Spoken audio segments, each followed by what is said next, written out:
Welcome back to Open Line, talking about issues surrounding the Tennessee Department of Correction. It's certainly been in the news a lot.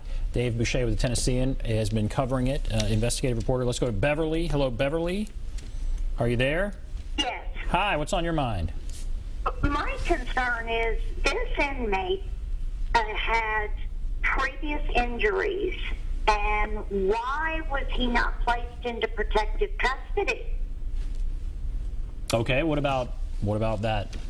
Yeah, issue? that's a fair question. However, if you're the Department of Correction, you would say you wouldn't place an inmate in protective custody if they fell off the bed or if they spilled hot water on themselves. So clearly they are coming from a perspective that there weren't the type of issues that you would need to be placed in protective custody. And also, the inmate's family, Mr. Thornton's family, has said that he never talked to them about specific issues with any specific inmates. Obviously, you would assume that the inmate would not tell the family members everything about what's going on in prison, but that's a fair point. That clearly these injuries, all these injuries, were not fresh. There appears to have been injuries over time, and there's a question as to why Mr. Thornton was in that cell with his cellmate at that time. Let's go to William. Hello, William. Yes. Hi, what's on your mind? I'm just going to give you a little insight as to the correctional officer side of this whole thing. Okay. You know, the 28 day was a morale buster. The morale was already low, but whenever they did the 28-day thing, it just busted it all together. But that's not the only issue as far as money. You know, there's intimidation, there's retaliation, bullying. It's just an ugly scene whenever you work for the Department of Corrections. And now, why you're saying what is? Can you give us examples, I guess, or elaborate a little more about what you mean there? Well, like policy says, you got to be out of the job for 3 days before you have to bring a doctor's excuse in. Well, your shift commander can demand a doctor's excuse for 1 day missed work because of a medical excuse. And if you don't bring it, there's that bullying for, being threatened to be written up. If you say anything about it, then there's retaliation. And it's just a snowballing thing that goes on and on and on. And that's what makes a lot of people say, I've had enough of this and just quit. All right. Thanks for that, the perspective. What are you hearing from officers? Yeah, what William said is what I'm hearing from quite a few officers. There's a function, again, of this 28-day cycle. Another reason why they're upset about the overtime pay is that in a given month, if you were supposed to work 40 hours a week, you would work 160 hours. And so under that system, you would assume that at 160.1 hours, you'd start getting paid overtime, or time and a half.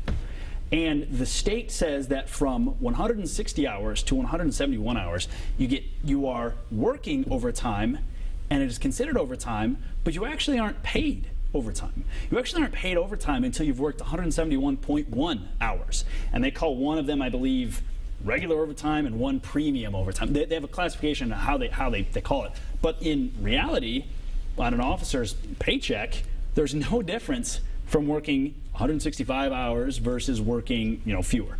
So that's been another clear issue that officers have had. They've also argued that they're being forced to work these double shifts. And so they aren't sure that on any given day, if they show up on a Monday morning, that they won't be required to stay there until midnight or later, which could prevent or create problems if they need to pick up their kids from school or if they have an extra job. There was an audit done. The audit made 2 recommendations. I know there's been some talk about, was the audit broad enough, was it independent enough, all these different things. But one of the recommendations was to change this. Is that right? That's right. The American Correctional Association suggested that the state move to a 14-day cycle, and that would essentially move back to to overtime being calculated on a biweekly basis, so that officers are again paid. Every 2 weeks they receive this overtime. A couple other changes that I think officers may or may not like. Right now, prisons are operated on 3 8-hour shifts from officers. The audit recommends changing that to 2 12-hour shifts. They believe that this would help eliminate some of these vacancies and stop these cases where officers show up and end up working a 16-hour day when they didn't think that they would. So they think that not only would this prevent that and help fill vacancies, it would allow the state to completely eliminate double shifts. So those are some of the, again, suggested changes. No guarantee that any of those changes will be made. Interesting. All right, let's go to Tony. Hello, Tony. Yeah, how you doing? What's on your mind? Well, I'm a former correctional officer for over 20 years, and I'm glad I'm not working there, along with some of my other retiree friends. We're looking on this real hard because the former Governor Alexander, we got in there in 84 and 83, he set up all this overtime. He set up all these policies. He's just sitting back like a knot on a log and let another Republican governor change all the progress he set up. Now, what they want is a full-scale ride, and that's what's going to happen. And if some of those guys get out that ride, I feel sorry for this town, this community, statewide, because they're in a world of trouble. Because that's what the governor did then, the same thing. That's why we had a ride back then, and we had to get paid the same kind of emergency overtime, which my side of it was good, but I was lucky to get out there alive. Right. But I'm saying that's what's going to happen right now. And that's why this governor is covered up. There ought to be people, the news media ought to be camped out on this man's doorstep every day, finding out why he got this man in from Georgia, Schofield, trying to run a Tennessee system you know nothing about. So here you have, okay, well, I don't have a ton of time, but I want to address what you're saying. Here we have a corrections officer saying the most dire of predictions, a riot. Are you hearing talk like that?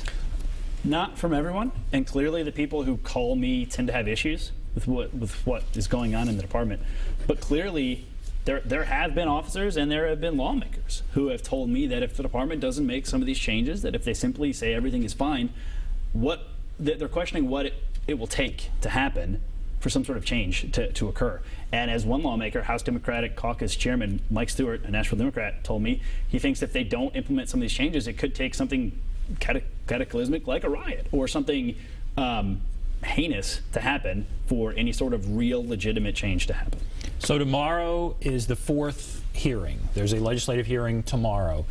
Tell us what is going to happen, what's expected, the agenda, just what's on the plate tomorrow. Sure. So this is a Senate committee devoted to corrections, and we are hearing from the department for the first time formally in response to the audit. Now, we heard from Commissioner Schofield immediately after a hearing that released the findings from the audit, but they didn't say whether or not they would implement any of these changes. The two main changes from the audit, as you noted, are a change to the schedule back to a 14-day sort of payment cycle, and also getting rid of the current definitions for assaults and staff inmate provocations and replacing them with just more definitions and two definitions that are much more specific about what happens if an inmate uses a weapon, if they don't use a weapon, if they're yelling at someone, if the contact was incidental. So a much more specific definition that they think could clear up some of this confusion. It is completely unknown what the department's going to do. The department could adopt all of the changes. They could propose their own recommendations. But as of right now, before session, it's up to the department to decide what those changes are going to be. The lawmakers can't tell them in this hearing tomorrow, no, you need to do X, Y, or Z. The department's going to set their own their own course, and lawmakers could propose, requiring some of those changes during session. Very interesting. So tomorrow will be a very interesting hearing. All right, we're going to take a break. We'll come back, wrap everything up, be back right after this.